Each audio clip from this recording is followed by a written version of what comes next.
Welcome to Exploring the Ancient Forest. Sometimes they scream. More than 20 years ago, Australian death doom metal band Paramaecium released their sophomore album Within the Ancient Forest.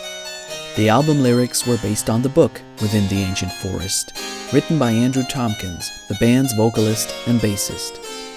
In this podcast, we celebrate and explore the plot, the context, and the symbolic significance of the story behind this piece of classic doom metal history.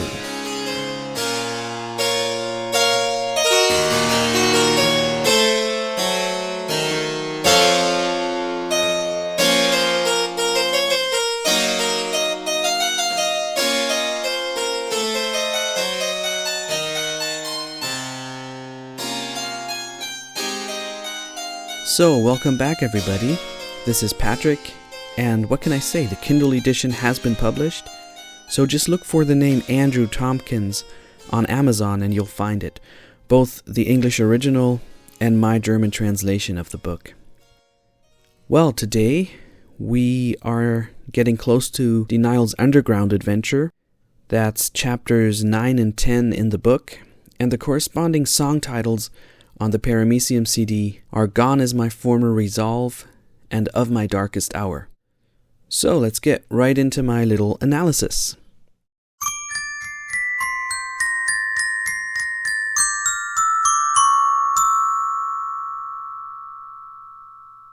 A quote from George MacDonald's Sketch of Individual Development. "They who deny cannot in the nature of things know what they deny." And another quote from Blaise Pascal's Pensées. "We have an incapacity for proving anything which no amount of dogmatism can overcome." End of quotes. The next song, Gone Is My Former Resolve, deals with two different elements of the story. First, Dé-nyl's vain attempts to resurrect the living dead, and secondly, the beginning of his underground adventure. Dé-nyl has excavated the Garen sword from a petrified tree trunk and has successfully brought his falcon back to life with the tip of the blade. Now, overcome with compassion for the living dead that lie in their graves, devoid of thought, bereft of life, like the humans kept as batteries in the Matrix, and despite Destiny's protests, Dé-nyl at once begins frantically digging them up and trying to resurrect them, but they don't respond. Even by the touch of the sword they refuse to awaken, as Dé-nyl sadly realizes. In this scene, Dé-nyl signifies a young convert energetically trying to enlighten the world around him with his new worldview.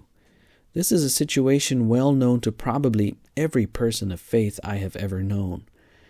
It is the frustrating situation of having a good news to preach and no one responding to it. It is the realization that you cannot produce new converts just because you are one yourself. It is the sobering truth that no matter how many books are written about soul-winning techniques, Christians, or any people of faith for that matter, cannot simply multiply like a biological species or assimilate like the Borg from Star Trek. That's not how it works. This frustration is very understandable from the point of view of the fresh believer. But maybe we should ask, if the sword has managed to revive free will, why does it bear no effect on the corpses? I believe the answer to that has to do with the fact that, while Garen's tale, that is, the gospel, is the best news ever, assuming that it's true, it is not an objectively evident and easy-to-prove bit of positive information like, "I've passed the test" or "I've won the lottery." It is something that cannot be proven, but demands a leap of faith. And even if it were somehow to be proven, the message that God is good and does everything to save mankind would demand a reaction on more than merely intellectual grounds anyway. By its very nature, the gospel is an invitation to participate, and not something that asks for mere intellectual assent, or a series of facts that people can be compelled to believe through external evidence. But this is a lesson that Dé-nyl has yet to learn.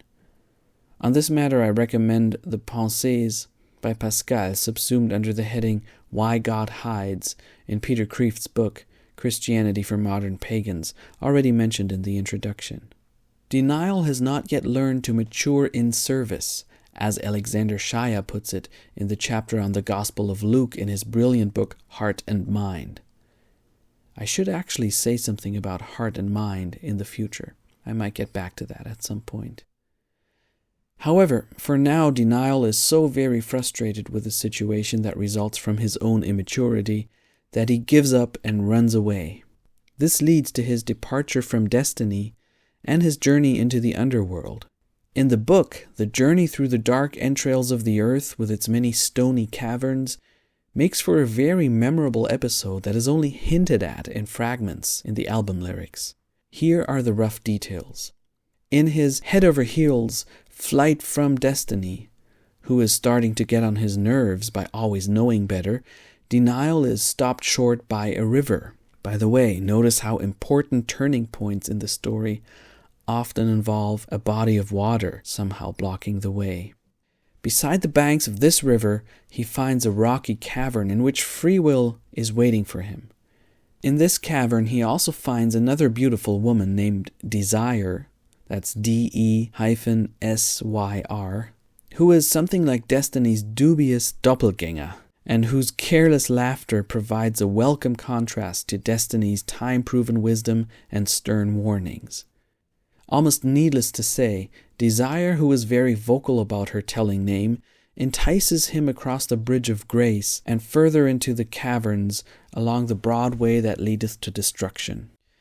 Knowing that he is where he shouldn't be, Dé-nyl plays out the part of the old man of the song who listened to the evil desires of his heart rather than to wisdom, and gone is his former resolve. It seems that Dé-nyl's frustration with trying in vain to pull people who crave not life from the ground has turned upon itself. He runs to the siren's call and eventually becomes a mirror image of those that made him run. In Jungian terms, his shadow self has caught up with him. He enters the soil, longing to indulge in his own desires, devoid of thought, bereft of life, and drowning in sorrow. The word sorrow is indeed picked up from the beginning of the song and built up into a clean vocal chorus, which is a reflection on the whole desire episode and focuses on the regret associated with having given in to temptation. The lust that Dé-nyl experiences with desire and that felt like love back then is a part of the story behind the next track.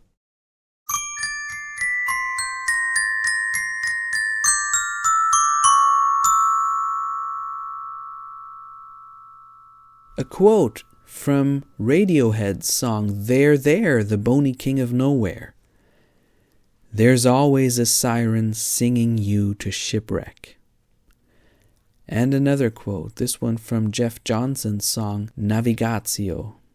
I have earned my sin, nearly spent my soul. I've lost my way until now. On the world's edge, I have found a door.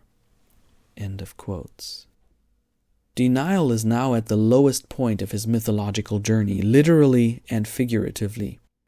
Although he has gone from reading legends to finding them to be true, to living them out, even to the point of fulfilling the prophecy that, quote, man shall wield the two-edged blade once more, unquote. From the very beginning, his quest has been to behold both truth and life, as his old teacher had put it. But first, he now finds he must wander through his own personal hell of lies, lust, and death.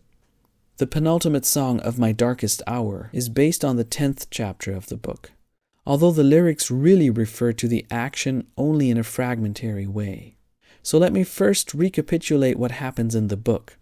Dé-nyl follows his femme fatale Desire into the subterranean caverns, and at last enters a huge cave which houses a dragon and an army of black warriors. Needless to say, this cave is the allegorical world's absolute heart of darkness. This is the first and only real dragon that Dé-nyl, the avid reader of legends, ever sees with his own eyes, and he is fascinated with it. In his own words, he becomes enamored of the dragon that he refers to as fatherly, despite its fangs and smoking nostrils. It has somehow won Dé-nyl over simply by being a dragon. In a scene that doesn't work well as fantasy, though it does work as an allegory, Dé-nyl and his new soulmate Desire begin to get physical in the presence of the grinning dragon and its black horde, when suddenly she turns into a repelling reptile and he decides to go straight from lover to fighter. He wounds her with a sword, but leaves her alive and hopelessly turns to face the surrounding black warriors. His cry of desperation is answered by one of the boldest Deus Ex Machina devices ever. A door miraculously appears in the solid rock behind him. He and his falcon escape, and much like Dante after his journey through the Inferno and his encounter with Satan, Dé-nyl begins to climb upwards through a narrow passage to the surface where destiny is waiting. He falls to her feet and begs for forgiveness. Now, the journey through the underworld is a central motif in many ancient myths. The mythological hero typically undergoes his greatest ordeal under the ground. His journey down is a journey back to some kind of source. He often meets with and overcomes a mother figure or a father figure, rescues his soulmate, gains his boon in the terminology of Joseph Campbell, usually his bride, or at least he returns with some kind of treasure. Now, in this book, Dé-nyl does meet with a kind of evil father figure, the dragon, who is also the king and possibly the source of all evil. His underground adventure, however, only half satisfies the requirements of a myth. He does kill off a few black soldiers with a Garen sword, once he remembers that he has it, but the scene is overshadowed by the disappointing bride-turned-reptilian and the huge grinning dragon and its nihilist philosophy represented in the lyrics by the lines, "Thine is the hour, but mine is the day," and "Life is a moment, and death the eternity." Dé-nyl is actually ineffective as a hero. The only things he gains in this episode are enemies and a scar from the battle. This is his song of experience. Thus, the underground episode does not work as a story in itself. Dé-nyl fails miserably in the dragon-slaying business.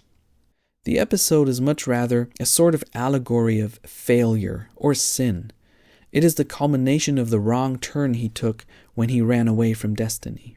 In Gone Is My Former Resolve, Dé-nyl learned the lesson that others do not necessarily long for truth and life, or as he says, they like to rot forever. Now that he is farthest from the sky, he learns that he himself does not necessarily always long for the truth, or even for life, having gone to where my thoughts are waning and my life is draining, as the lyrics go.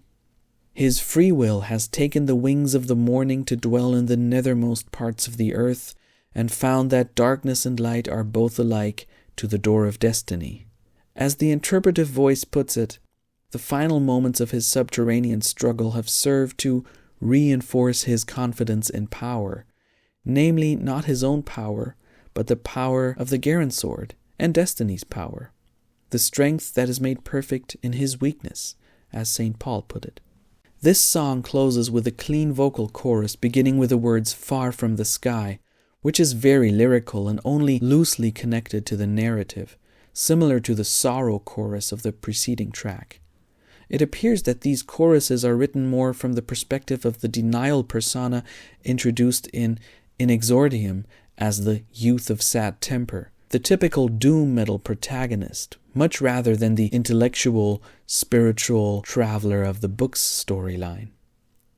Interestingly, the line, "Ever the nightfall kills the sun," entails a paradox. Nightfall can obscure but never kill the sun, because the sun is still there, and nights don't last forever. Every sunset is a promise of the dawn. In other words, the sun's radiant existence is really more permanent than the alternation of night and day, which are subjective and temporary. Dé-nyl has given up hope, but only for a season. Whenever the sun blushes and sets, it is really the earth that has temporarily turned its face away, and it has something new to look forward to. The light of dawn is near, even as Dé-nyl is making his way up the long, hard road out of hell.